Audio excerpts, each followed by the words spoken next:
Hey everybody, welcome back to Ursa Minor Sewing. I'm Samantha, and today we're going to be starting in on the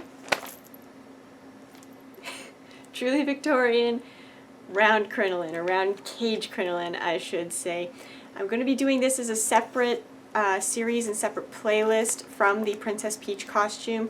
Yes, it is a part of the Princess Peach costume, but I figured I would do this to kind of head off all of the requests for me to do a hoop skirt tutorial, and also I plan on using this for other costumes in the future, so it is and isn't part of the Princess Peach. So this is our first project, and I'm going to show you the materials that I'm going to be using for it. So let's have a look.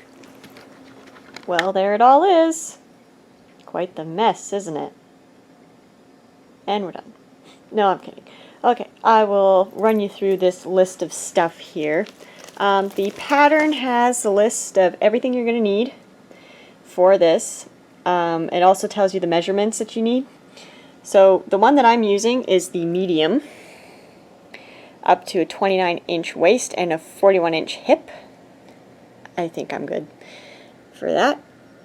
You need 1 3/4 yards of fabric, a lot of grosgrain ribbon, bone casing, hoop wire, belting, and then it tells you your notions right there.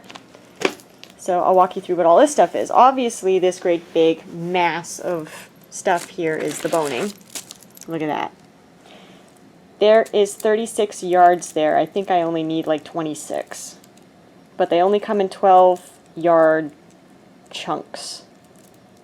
That's that. Over here, this is our casing,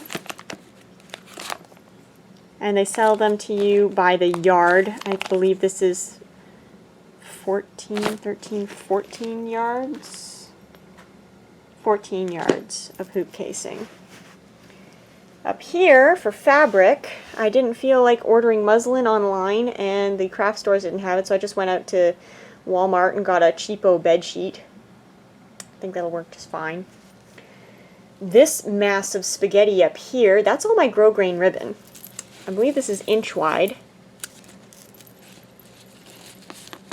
Yep, that's 1 inch wide. The pattern calls for 7/8 inch wide, but the stores here didn't have anything that exact, so I went with 1 inch. This is belting. That's what's going to allow me to fasten this to my waist when it's done. If you wanted to go truly old-fashioned and by the times, you could put in a drawstring, but I chose belting. I've got D-rings and a slider. That's going to be my closure. Hopefully it works.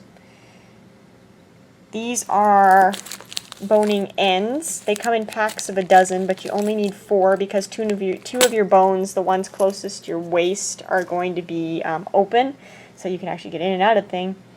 And of course, thread, because you need thread, otherwise this whole thing isn't going to hold itself together. And that's that.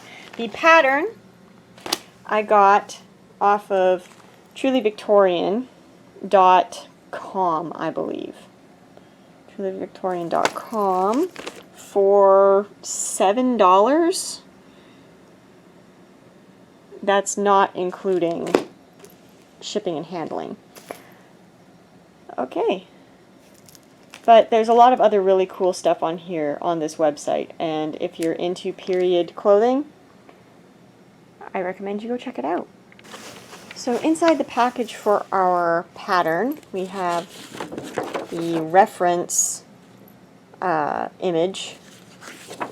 Nothing else there. You've got your pattern pieces, which I still need to cut out, and your instructions. So the first page has all of your material needs, and then your next 2 pages are, of course, your sewing and cutting instructions. And really, the only sewing involved is the lower bag, they call it, which is going to encase 3 of the hoops. And then, of course, you have to sew some of the ribbon together. or you have to sew the casing to the ribbon, sorry. And then over here is cutting instructions for the various lengths that you need your hoops to be.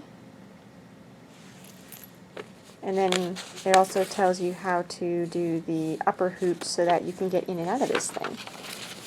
And then there's a final image on the back of how it's going to look when it's done. And the company was also even nice enough to provide various resources or places where you could get supplies to make this skirt.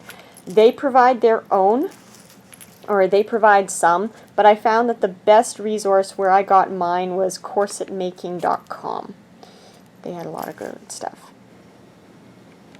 And here's the pattern before I have cut it out. As you can see, because this is kind of a one-size-fits-all item, it doesn't have graded pattern pieces. It's just one pattern for all sizes. So here, this is going to be the bag, as they call it, that holds the bottom 3 hoops. There it is. Just cut along the solid line, nothing to it. And then this strip along the edge here is for marking on the grosgrain ribbon where all the bone casing is going to get sewn on. There's hoop 1, hoop 2, 3, 4, 5, 6. And then that gets strapped to the top of the bag. I'm not going to cut this out just yet, though. I'm actually going to run my iron over this really quick to get rid of, well, to flatten out a bunch of the creases first. No, this will not burn the paper because I'm going to use my iron on a fairly cool setting. I just want to get the wrinkles out first before I cut it. And I'm going to go do that, and I'll be right back. And there it is, all cut out and ironed out. I will say, though, just for a heads up for anybody who wants to try these truly Victorian patterns, the patterns are not made out of your typical commercial pattern paper where it's fibrous and borderline fabric-like. This stuff is made out of heavy-duty printer paper type paper. So the whole ironing thing didn't really work. I mean, it got some of the wrinkles out a little, but it didn't get them completely out, which was what I was hoping for. But on the plus side, because it's made out of that heavy-duty paper, it'll probably stand the test of time better than ordinary paper patterns. I do have a couple tricks up my sleeve on how to preserve your patterns, but that is for videos later on down the road. So there you have it, guys. That's what it looks like all cut out. So that was it. You got to see the materials I was going to be using, you got to have a tour of the pattern that I'm going to be using, and you got to see what the pattern looked like all unfolded and cut out. In my next video, we're going to be working on cutting out the fabric and getting this bad boy ready to get pieced together. So thank you for tuning in for this. As soon as this project's done, you see that box right there? The box? That's the fabric for Princess Peach, and I'm going to show you the materials for that once this is all done, this hoop skirt. So that was Victorian Walking Round Cage Skirt Part 1. Join me in hopefully a couple of days, and I will have a few more things to show you with regards to the construction process. Until then, happy sewing!